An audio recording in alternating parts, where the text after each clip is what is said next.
Assalamualaikum warahmatullahi wabarakatuh. Saya Arfan Zahra dari kelas 7C akan membacakan dongeng yang judulnya Paku Jajar di Gunung Parang.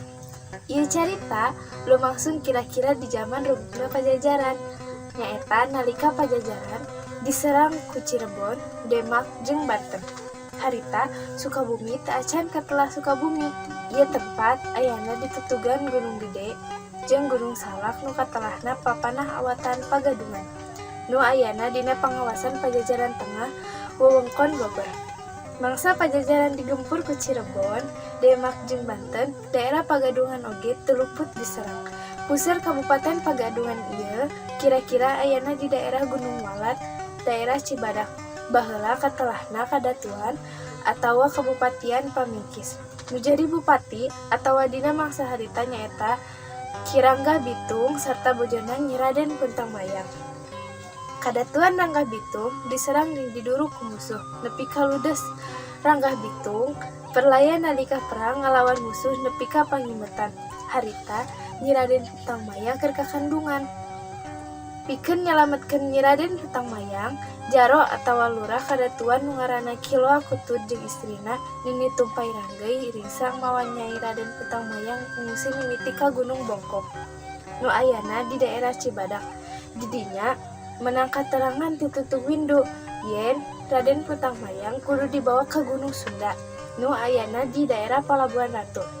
Dumasar kana pituduh Resi Tutugwindu Nyi Raden Puntangmayang dibawa ku Ki Joro. Di tengah lalampahan, kabeneran Ki Joro panggih jeung saurang budak lalaki nu umurna genep atawa 7 tahun. Ditanya ti mana asalna, tapi eta budak teu daek nyarita. Teu lila budak teh yen manehna geus aya di ieu leuweung, sabab aya nu mawa nalika kampungna diduruk musuh. Ki Jaro miboga kayakinan yen ieu budak lain budak sawanea. Satuluyna ieu budak dibawa ngungsi babarengan. Harita Gunung Sunda teh masih keneh leuweung geledegan. Di pangungsian di Gunung Sunda, Ki Jaro ngurus jeung nalingkeun Nyi Raden Puntangmayang nepi ka mangsana Nyi Raden Puntangmayang ngababarkeun budak awewe. Nu geus gedena dibere ngaran Nyai Arum Budak Saloyang atawa numutkeun versi Sumberwangi nu katelahna Nyi Raden Budak Arum. Budak teh artina kembang jaksi, ari arum teh seungit. Budak arum teh artina kembang jaksi nu seungit. Budak anu harita menang panggih di jalan oge sarua, diurus ku Ki Joro dipikanyaah sakumaha meusina. Sanggeus gede eta budak lalaki dibere ngaran Wangsa Suta. Kusabab Nyi Arum Budak Saloyang jeung Wangsa Suta hirup jeung digedekeun di tempat anu sarua, atuhna aya rasa nu tumuwuh antara duana. Cindekna ieu jajaka jeung wanoja meungkeut tali asih. Sok sanajan tali asih geus dibeungkeut jeung Nyi Budak Saloyang, Wangsa Suta miboga kahayang pikeun nyuplih pangarti heula. Saenggeuna menang izin ti Ki Jaro, Wangsa Suta miang leleuweungan. Lalampahan Wangsa Suta kabeh kiduleun gunung deukeut daerah Cikembar. Di dinya Wangsa Suta panggih jeung saurang resi ngaranna Saradea. Sanggeusna ditarima jadi murid, Wangsa Suta diajarkeun ilmu pangaweruh, ilmu kasakten, ilmu bangunan, ilmu perang jeung sajabana. Resi Saradea talatah ka Wangsa Suta yen samemeh Wangsa Suta kawin jeung Nyi Budak Arum, Nyi Budak Saloyang, manehna kudu nyieun heula lembur. Eta lembur ayana di tempat nu aya tangkal Kiara Kembar, nyaeta ayana di Gunung Parang. Mimitina ngabuka leuweung, nyaeta kudu di tempat Paku Jajar ngadahan 5, tempatna dengdek kabeh kidul.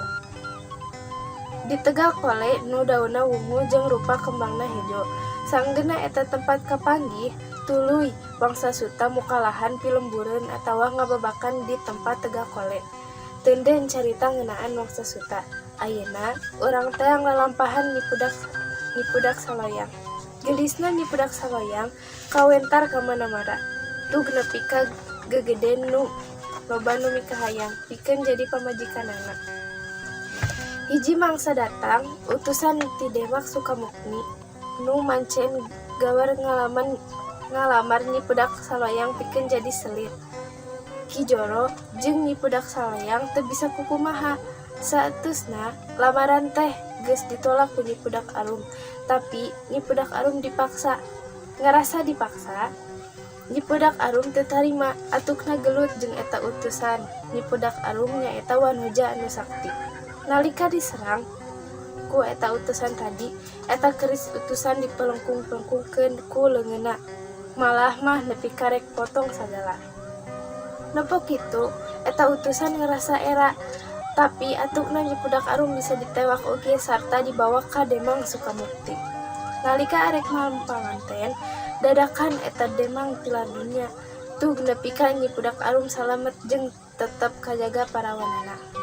Gelisna Nyi Pudak Arum oge kadenge deui ku gegeden Beunghar di pada Beunghar. Ieu tempat di ngaranan pada Beunghar meureun baheulana loba nu bala leunghar nu cicingna di eta tempat. Kajadian di luhur oge lumaku ka ieu gegeden, manehna tilar dunya samemeh malam panganten. Aya deui jalma Beunghar nu eta nyaeta Ki Purusastra nu kahasilan migaruan Nyi Pudak Arum. Tapi samemeh malam panganten ieu Ki Purusastra dadakan deui tilar dunya. Geus kitu, ieu bejang ngeunaan Nyi Pudak Arum kadenge deui ku saurang haji di Centayang, nyaeta Haji Ijamal ieu. Manehna miboga pamajikan kurang leuwih aya kana 20 urangna. Dina deungeut harita manehna geus jadi haji sabab geus asup Islam. Nalika Haji Ijamal rek ngalamar Nyi Pudak Arum di tengah jalan, manehna kasamber gelap tug nepi ka tilar dunya. Kitu jeung kitu we satuluyna, unggal lalaki nu mika hayang mika garuan Nyi Pudak Arum tangtu tilar dunya samemeh malam panganten. Hiji mangsa ieu warta ngeunaan Nyi Pudak Arum kadenge ku Demang Kartala inyana nyaeta Demang Timangkalaya anu di daerah Cisaat Sukabumi. Raden Kartala miboga panasehat nyaeta urang Jawa nu ngaranna Sakatana. Ngadenge aya Wanoja nu mawa cilaka, Sakatana cumarita. Leuwih hade ieu awewe urang paehan wae. Ceuk Kartala, keun wae urang pasrahkeun we ka Sultan Demak.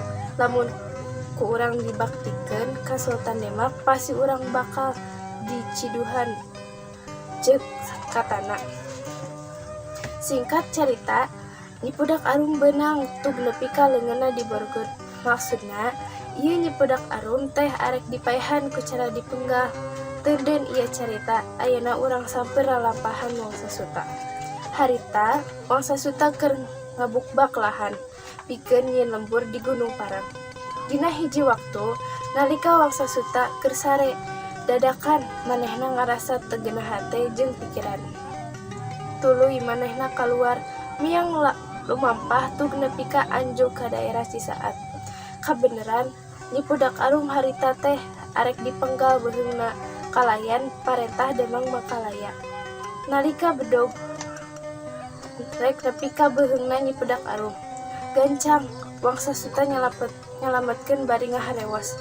Dagoan di Gunung Parang dihandapeun takal Paku Jajar nu miboga 5 dahan. Di dinya aya tempat nu keur dibabakan ku kuring.